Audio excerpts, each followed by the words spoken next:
Okay, let's unpack this. We're diving into a book that, well, it sparked a lot of conversation over the years, really challenged how many people think about money. Uh, Rich Dad, Poor Dad by Robert Kiyosaki. Yeah, it really has. And it kicks off with this really fundamental question when you've probably asked yourself, how come the rich just seem to get richer? While, the poor and the middle class often feel like they're just stuck, maybe even sinking financially. And Kiyosaki's answer, his core idea, is actually pretty straightforward. He says the big difference isn't like how much you earn, it's about your financial education. Right. And this education, he really insists you learn it at home, usually, Yeah. not in school. Yeah, that's the whole setup. His own experience was learning from these two father figures. You had his actual dad, highly educated, PhD, all that, but financially kind of struggled later on. That's the poor dad. Mm-hmm. And then there was his best friend's dad, minimal formal schooling, but ended up one of the wealthiest guys in Hawaii, the rich dad. And their advice about money, just completely opposite. Totally different worlds. And seeing these two guys, both smart, both successful in their own ways, but approaching money so differently, it forced Kiyosaki to really think about mindset. How so? Well, his poor dad would often say things like, I can't afford that, just kind of shut down the possibility. Okay. But his rich dad, faced with the same thing, would ask, well, how can I afford it? It forces your brain, your biggest asset, he says, to actually find solutions instead of just giving up. That's a powerful shift right there. So our goal here in this deep dive is basically to walk through the 6 main lessons Kiyosaki says he learned from his rich dad.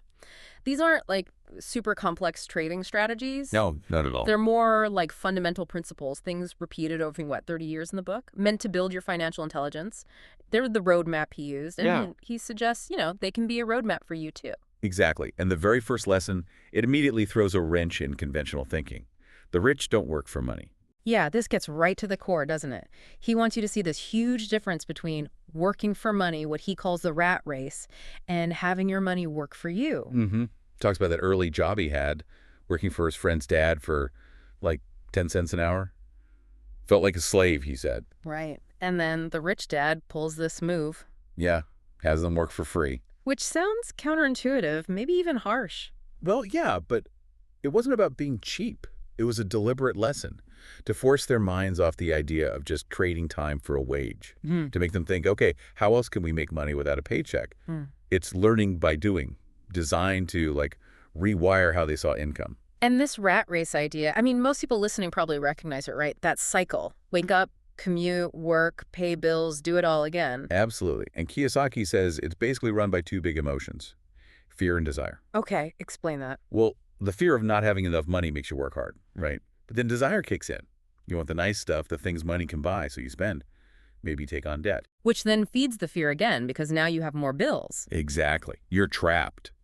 Reacting emotionally to money, payday to payday, instead of stepping back and thinking strategically about it. It's like that donkey chasing a carrot on a stick. Yeah, or like getting stuck in what he calls a tar baby. Yeah. Your emotions get all tangled up with money, and if you're not aware, those emotions are basically running the show. So Rich Dad's first goal wasn't just make these kids rich quick. It was teaching them how to manage those emotions, fear and desire. Precisely.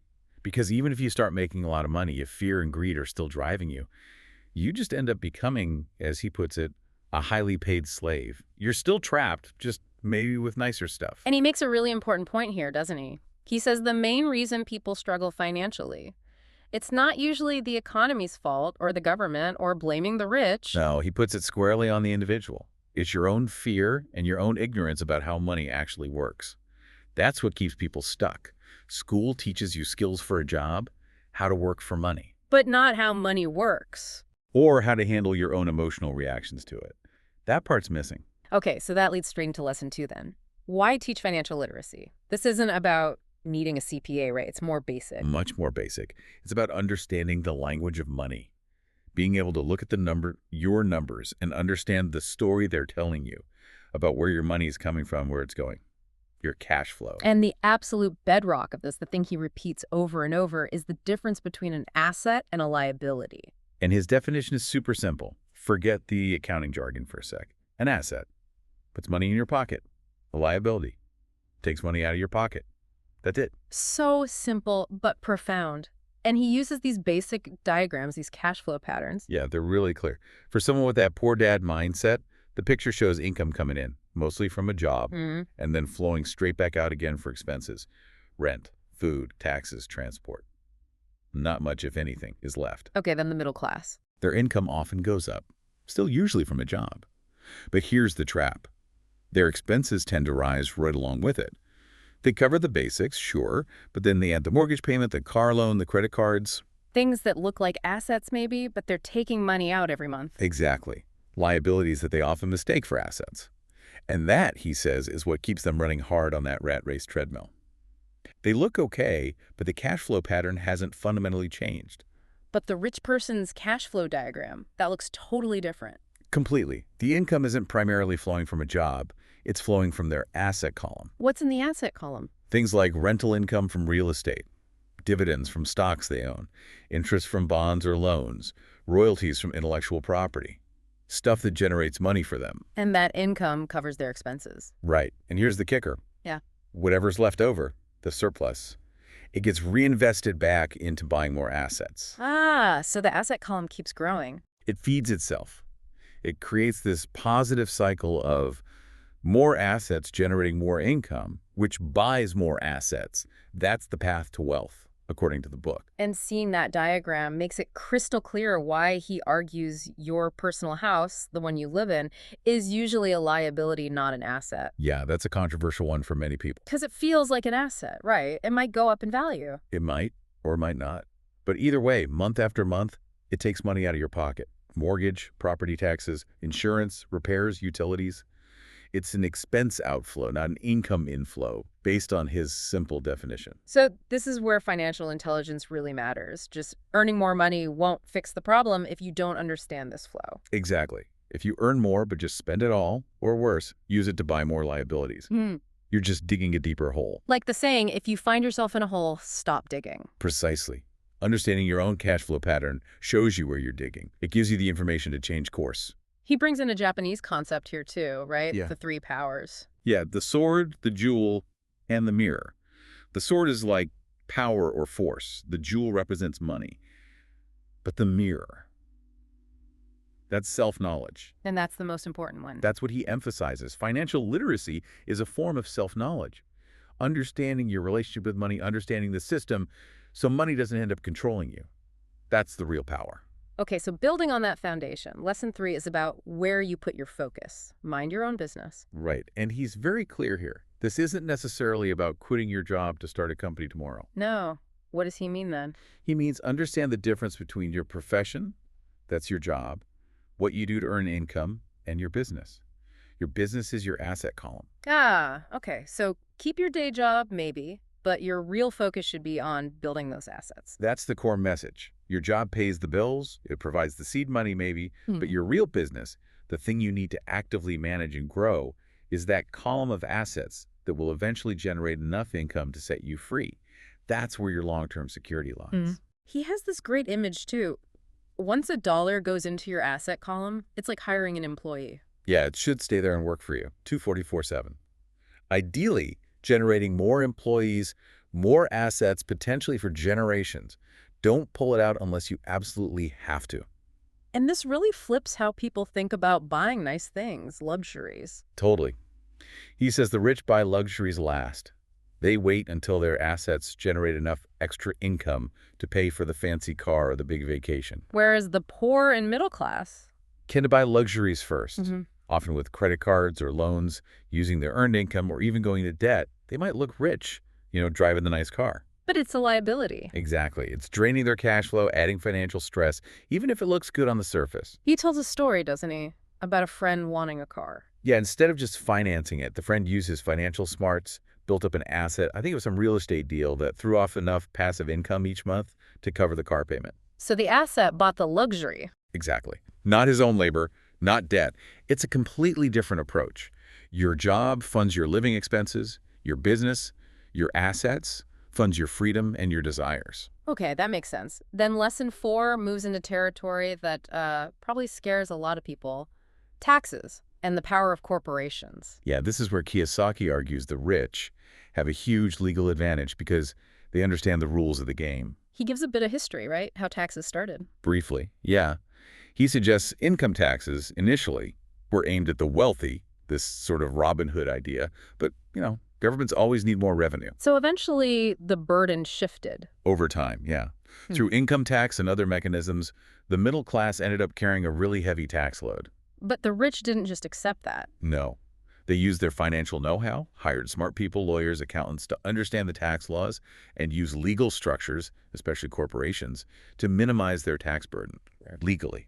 So what's the key difference there? How a corporation gets taxed versus an employee? It boils down to the sequence of cash flow, really. As an employee, you earn money. Then the government takes taxes out immediately, right? Payroll deductions. Right. You get taxed on your gross income, basically. Yeah. Then you get to spend whatever's left. Okay. And a corporation. A corporation earns money, but then it spends money on its legitimate business expenses first. Things needed to run the business, sometimes even investments. And then it gets taxed only on the profit, the net amount that's left over.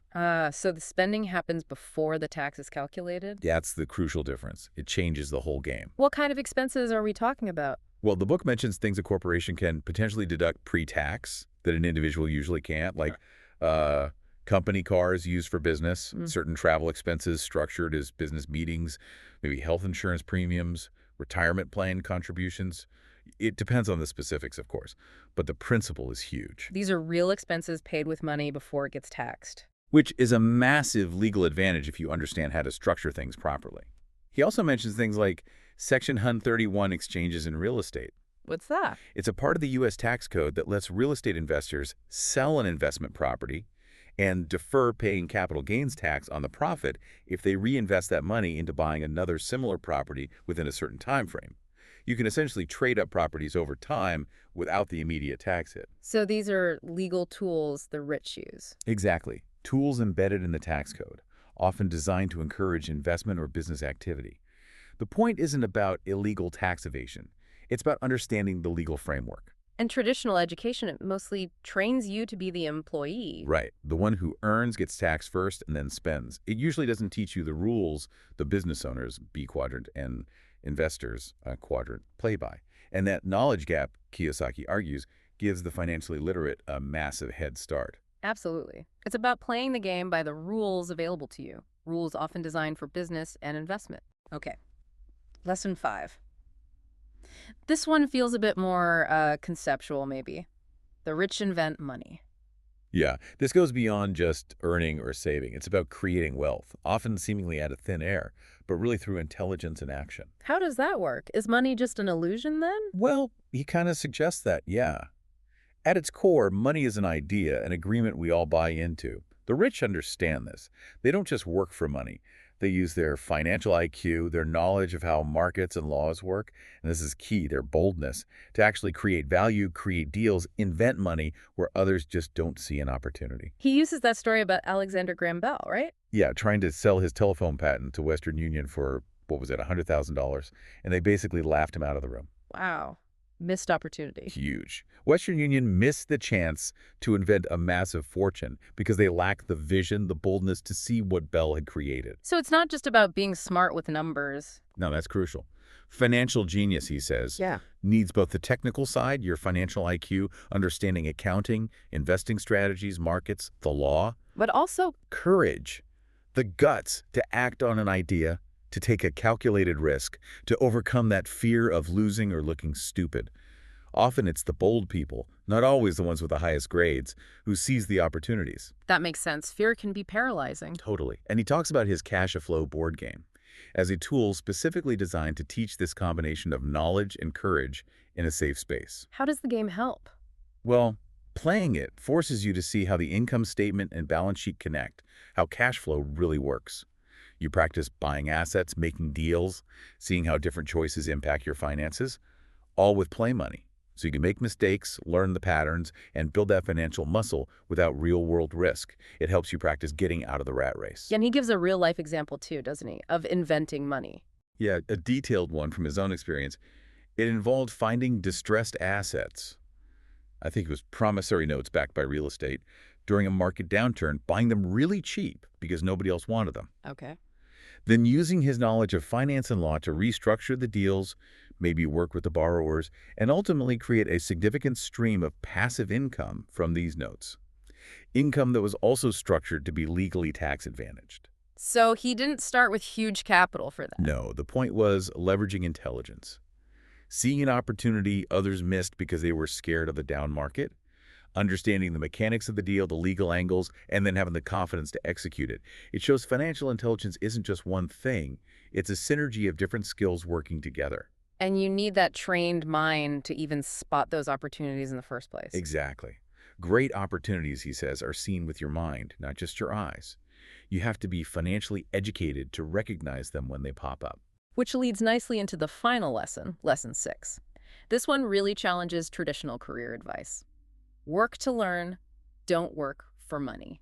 Yeah, this is a direct contrast to his poor dad's advice, which was, you know, study hard, get good grades, find a safe, secure job with good pay and benefits. The standard path for many people. Right. But Rich Dad's advice was fundamentally different. He told Kiyosaki to choose jobs based on what skills he would learn, not primarily based on the salary. So the learning was more important than the paycheck. For long-term wealth building, yes. The salary pays the bills short-term, but acquiring valuable skills is what builds your foundation for creating wealth down the road. What kind of skills are we talking about? Skills that are often undervalued in traditional education, but are crucial for business and investing.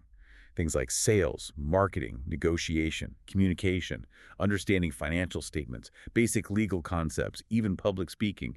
These are transferable skills. Skills that help you build a business or invest wisely, not just be a cog in someone else's machine. Precisely.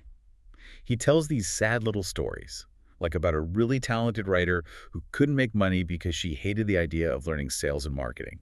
Or the skilled mechanic earning peanuts. Yeah, they were experts in their technical craft, but maybe just one skill away from great wealth, as he puts it, because they lacked the broader business skills to leverage their talent effectively. The McDonald's example illustrates this perfectly. It really does. He asks, can you personally make a better hamburger than McDonald's? Probably right. Yeah, most people probably think they can. But McDonald's makes billions. Why?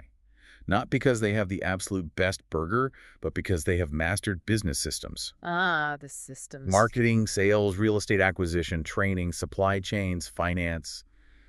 They excel at the business of selling burgers, not just the cooking part. So Rich Dad actually made Kiyosaki work in different parts of his businesses. Yeah, deliberately. Put him in accounting, then sales, then operations. Yeah. So you'd get a broad understanding, learn a little about a lot, rather than becoming super specialized in just one narrow field. Because that broader view is more valuable. Especially in a world that changes so fast, that broad understanding helps you see how all the pieces fit together, how to build systems, how to lead teams.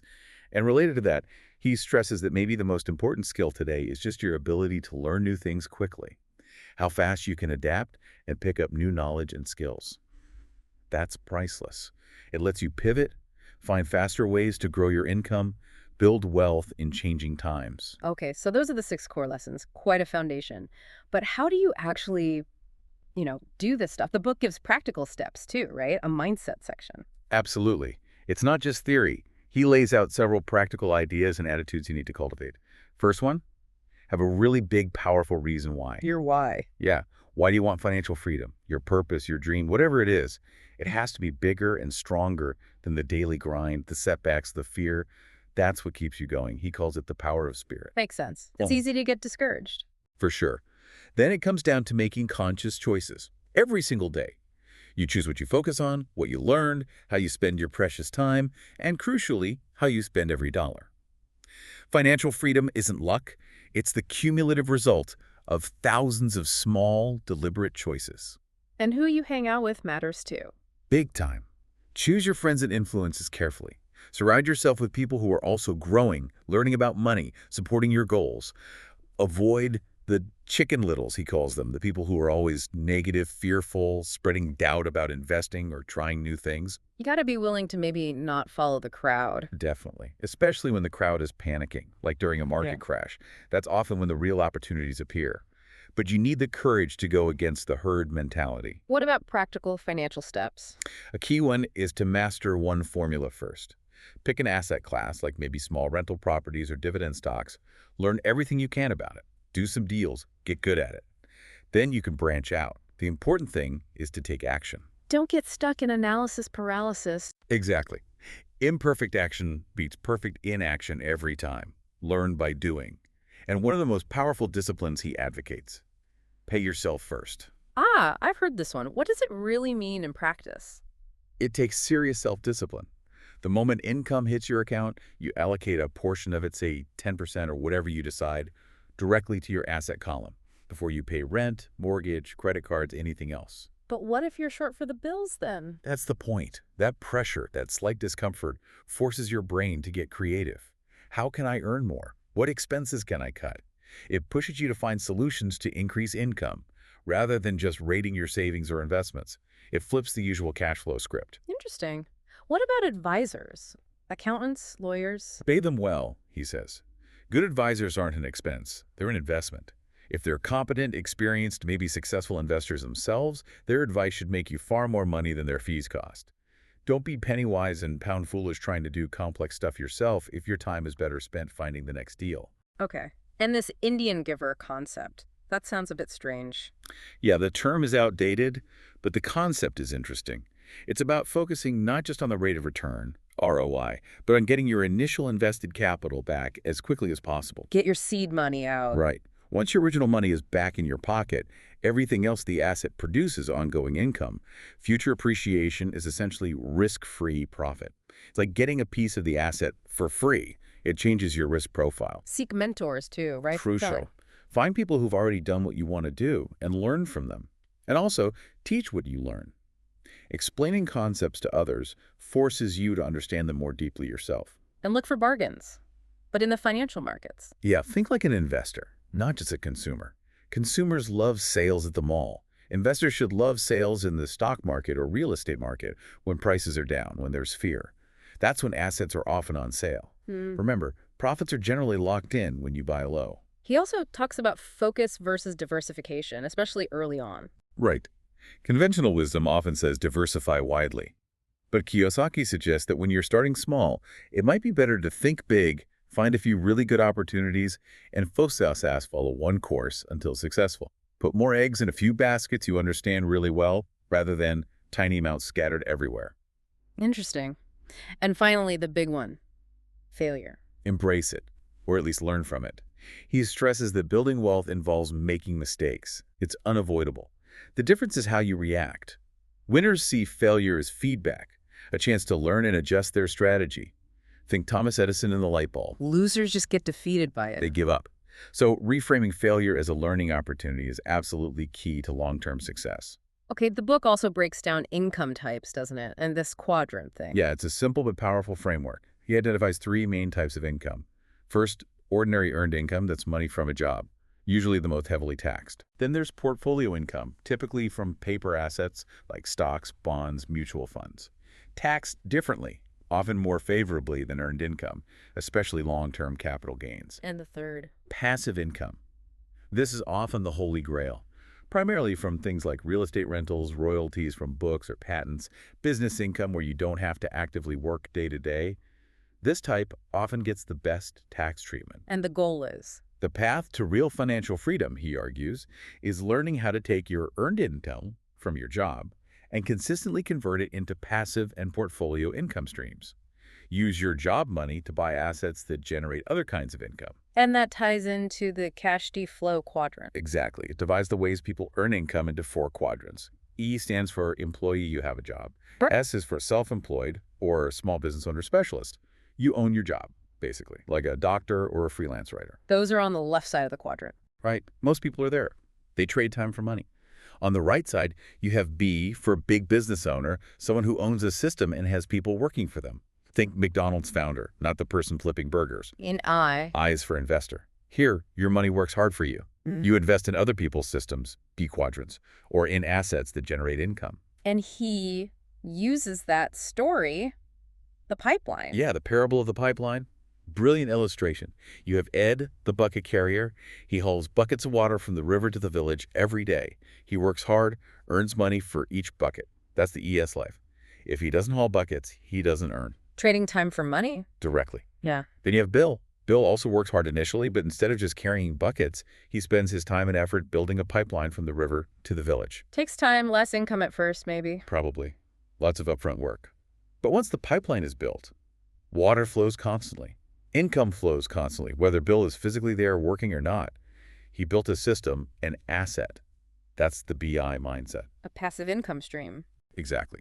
And the punchline is that our traditional school system, Kiyosaki argues, mostly trains people to be good bucket carriers, good employees, E, or skilled specialists, S.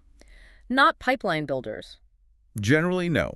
It doesn't focus on teaching the financial literacy and entrepreneurial skills needed for the B&I quadrants.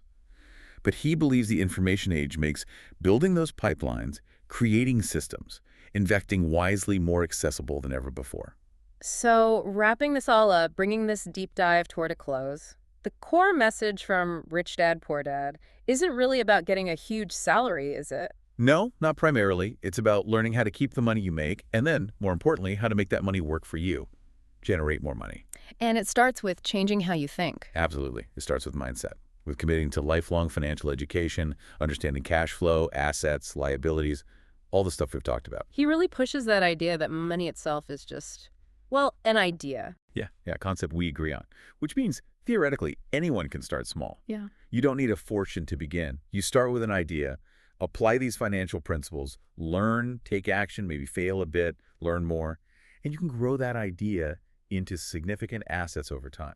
It definitely makes you pause and look at your own situation, doesn't it? Your own cash flow patterns, and think about how developing this kind of financial intelligence could open up way more options, give you more control, get you out of that potential rat race. For sure.